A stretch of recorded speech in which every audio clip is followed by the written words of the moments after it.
difficult knowing what needs to be done and just not being allowed to do it.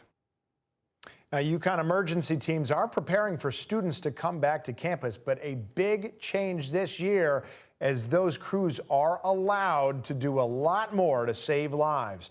Fox 61's Victoria Anderson spoke to those first responders about this update that was decades in the making. It may just be a change in title, but for the crew here at the UConn Storrs Fire Station, it's a long-awaited change they say will help them save lives. While the title of paramedic and EMT may sound like the same job, the difference between the two is how much you can legally do in an emergency. And here in Storrs, the right to claim the name paramedic has taken decades. What took so long? Yeah.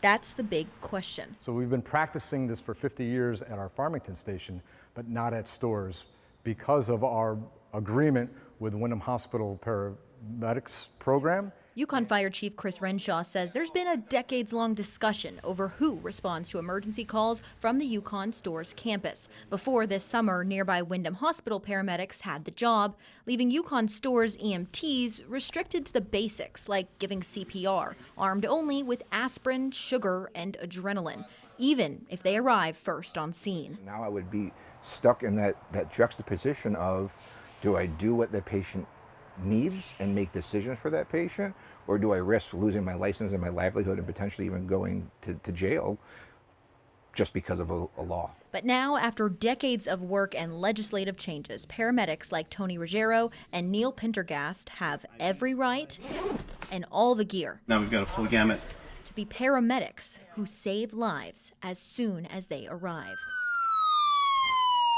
Long time coming? Long time coming. And especially when working with a campus full of kids, paramedics tell me every call hits closer to home. That's a huge amount of trust and responsibility that we have, that now we're able to do that with confidence of, well, now I can do all the full things that I need to do for your child. The station told me that in the month of July alone, they had 30 ALS calls, and they're now getting ready for school to get back into session. In Storrs, Victoria Anderson, Fox 61.